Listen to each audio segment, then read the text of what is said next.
많은 분이 팔자는 이미 정해진 거고 팔자는 못 바꾼다라는 말 많이 들어보셨을 거예요.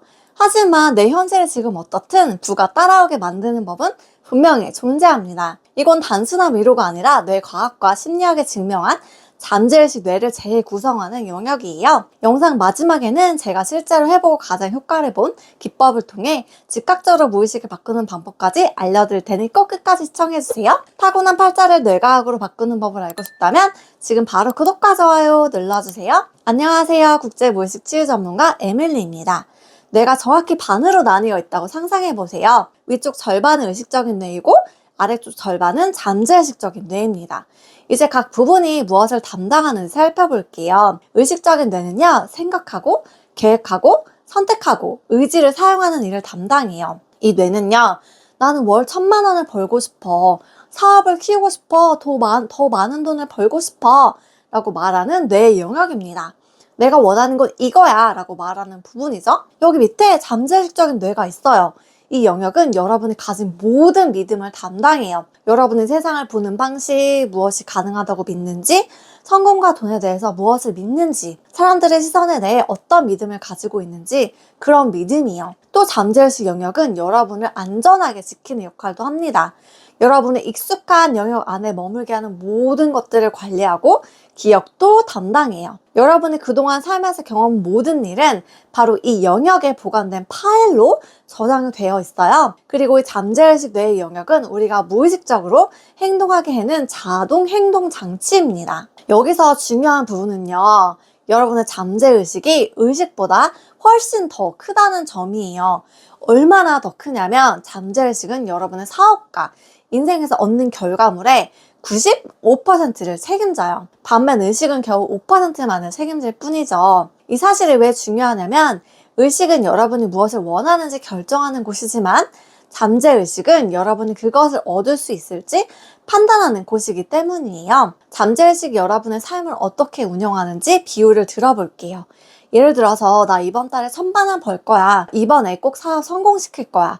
나 이번에 다이어트 성공할 거야 라고 계획하고 결심하는 건 겨우 5%밖에 안 되는 의식의 영역이에요. 그런데 진짜 놀라운 사실은 우리 인생의 결과물, 즉 통장 잔고나 비즈니스 성과의 9%를 결정하는 건 바로 아래 잠재의식에 있다는 거예요. 무슨 말이냐면 여러분이 아무리 5%의 힘으로 돈 벌자 라고 외쳐도 95%의 무의식이 돈은 위험해, 나는 그럴 자격이 없어 라고 믿고 있으면 절대 그 돈은 여러분에게 오지 않는다라는 거죠. 5%의 꼬마가 95%의 거인을 이길 수 있을까요? 절대로 못 이겨요. 결국 여러분이 무엇을 원하는지가 아니라 여러분의 잠재의식에 무엇을 허락하는지가 여러분의 현실이 됩니다. 이걸 이해하기 쉽게 자동차에 비유해 볼게요.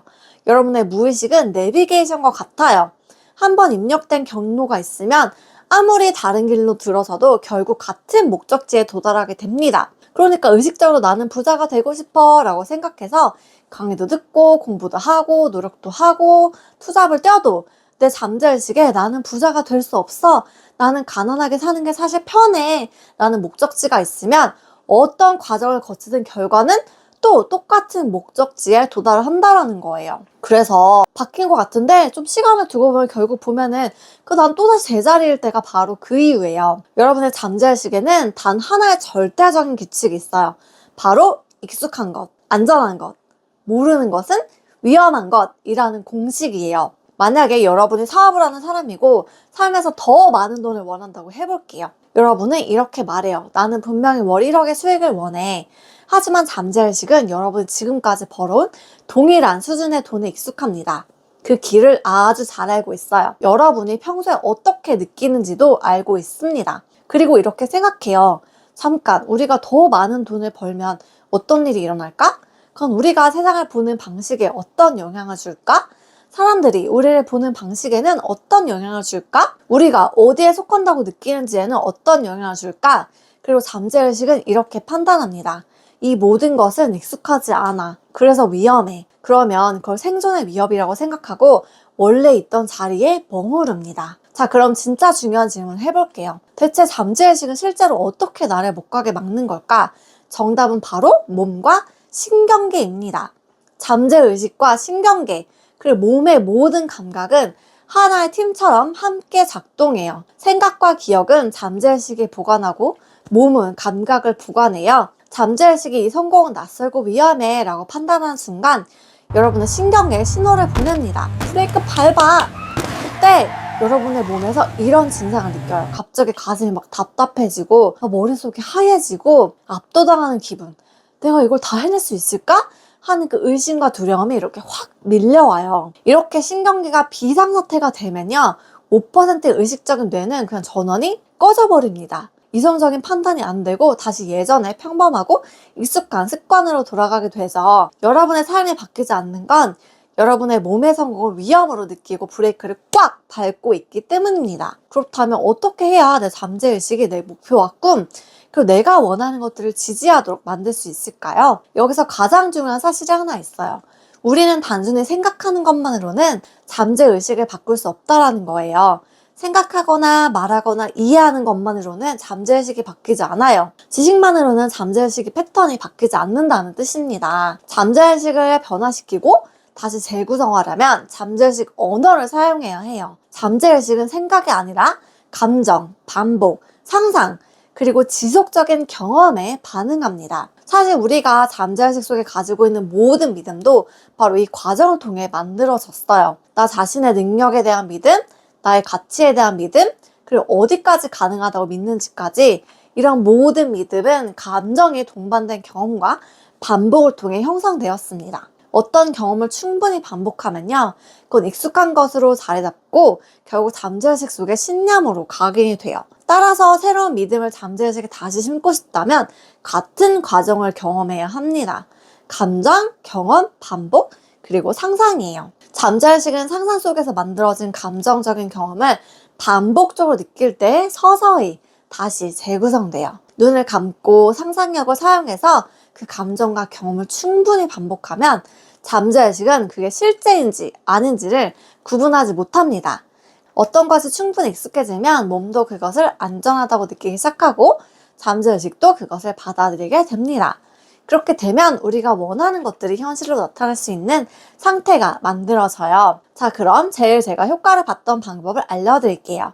저의 경험으로는 단순히 반복적으로 상상을 하는 것도 좋지만 물리적으로 접촉이 가능한 거라면 직접 경험하는데 잠재의식에 더 각인이 빨리 되었어요. 내가 사고 싶은 차가 있다면 시승을 신청해보고 내가 살고 싶은 아파트가 있다면 그 아파트 단지에 자주 가보세요. 그리고 실제로 경험해보는 거예요. 그럼 상상이 훨씬 더 잘 되겠죠? 호텔 로비에 가끔씩 가서 커피도 마시고요. 백화점 식품관도 꼭 뭐를 사지 않아도 그냥 자주 들러주세요. 그럼 환경에 자주 노출시켜주는 게 집에서 상상만 하는 것보다 훨씬 더 자극이 되더라고요. 그리고 그 공간에 갔을 때 내가 뭔가 위축이 되거나 너무 나와는 다른 세계처럼 느껴진다면 그건 내 주파수와 그 공간과 아직 공명하지 않는다는 의미입니다. 그래서 계속 여러 번 그런 공간에 나를 노출시키면 사람은 또 적응하고 익숙해지잖아요?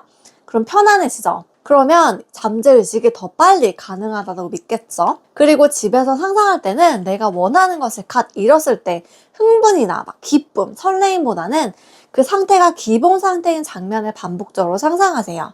편안함, 안정감, 늘상 있어서 누리는 나 자신의 모습이요. 예를 들어서 내가 드림하우스를 원한다. 그럼 그 집을 갓 계약하고 입주할 때 막 그 떨림, 설레임, 짜릿함보다는 그 집에서 일어나고 밥 먹고 씻고 TV 보고 요리하고 배달시켜 먹고 청소하고 그 집의 공간이 당연히 내 것인 듯 누리는 그런 장면을 반복적으로 상상하는 것이 더 뇌를 빨리 적응시킬 수 있는 방법입니다. 잠재의식을 하루아침에 바꿀 수는 없어요.